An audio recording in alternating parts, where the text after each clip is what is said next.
This is a fun story that's not going to make it into the actual video. My first bartending job was at a gay bar on the Upper East Side. It was called OW Bar. It stood for Oscar Wilde. Before it was called the Oscar Wilde, new management changed the name to OW Bar.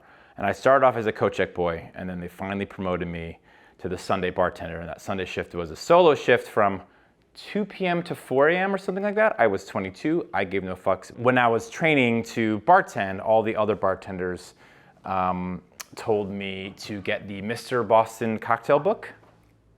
It is a classic for young bartenders, and they highlighted all the important drinks to study, and the Cosmo was at the top of that list. Hello and welcome to Cocktails for the People. My name is Will Petre, and I hope you're thirsty because it is June, and today we are going to get our lives with the Bougie Cosmopolitan.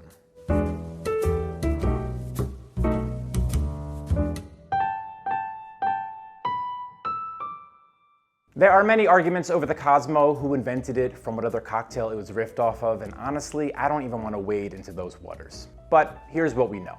The Cosmo has ridden multiple waves of popularity, first in the late 80s and then again in the late 90s, and at a few points in time it was one of the most popular cocktails ordered. But overexposure, out-of-balance preparation, and might I add a little bit of misogyny and homophobia have all contributed to the Cosmo earning this reputation as basic. I would like to affirm and confirm that when made correctly and with great ingredients, the Cosmopolitan deserves recognition as an excellent cocktail. And so today, in the gayest of all months, let's make ourselves a delicious Bougie Cosmopolitan. For the Bougie Cosmopolitan, you will need Citrus Vodka, Cointreau, Cranberry Liqueur, and organic limes. Let's get bougie. Citrus Vodka. All right, so a lot of us know that lays claim over this cocktail, and I wanted to feature them in this video. When I emailed them to get a little more information about what exactly is in their citrus vodka, I got a boilerplate response saying proprietary information this, natural lemon flavor that, and I got a little bit sus. But their tight lips provided a hidden opportunity because I already had a bottle of regular Absolute in its beautiful gay pride colors, and infusing vodka with anything is the simplest thing to do. Here's how to do it.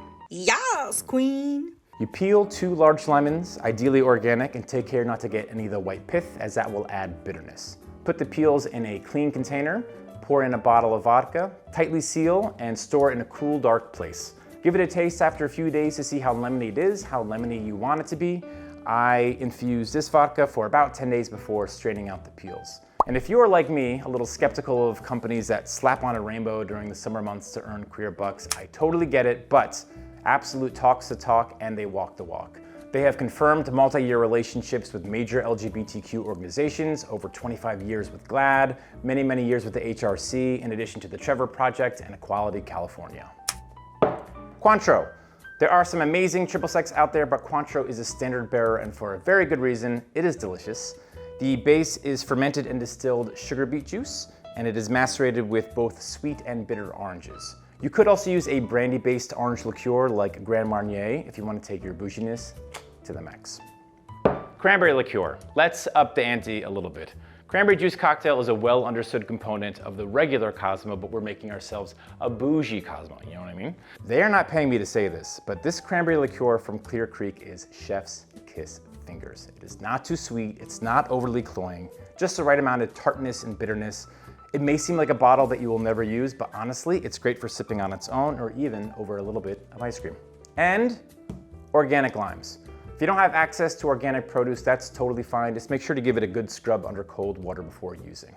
Your tools. You will need a cocktail shaker or mixing tins with a strainer, a jigger, a cutting board, a knife, and a juicer. The Bougie Cosmopolitan is going to be served in a coupe. Cocktails 101 to my fellow men, boys to men, all the above. Please take note. One's manhood is not authenticated by the color of one's drink.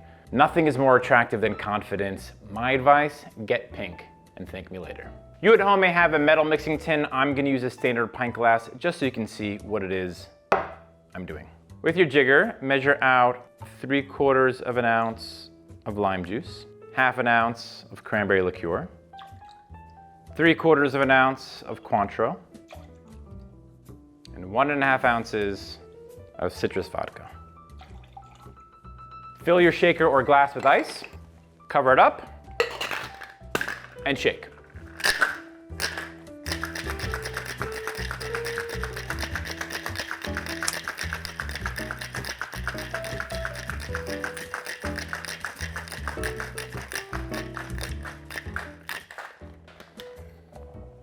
Strain your cocktail on in.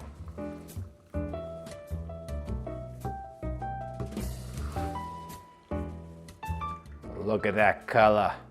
Some people would say with a regular Cosmo, you just want a blush of pink, but we're using Cranberry Liqueur, so it's gonna be a little bit darker.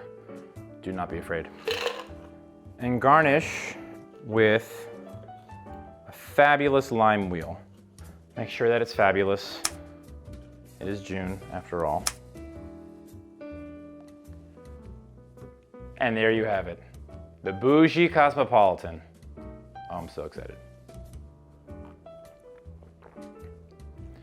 I mean, if you've written this drink off, do yourself a favor and get back into it. It is very, very good. Thank you so much for tuning into Cocktails for the People. Let us know in the comments down below how you dig the Bougie Cosmopolitan, and we can't wait to see you next time. Cheers.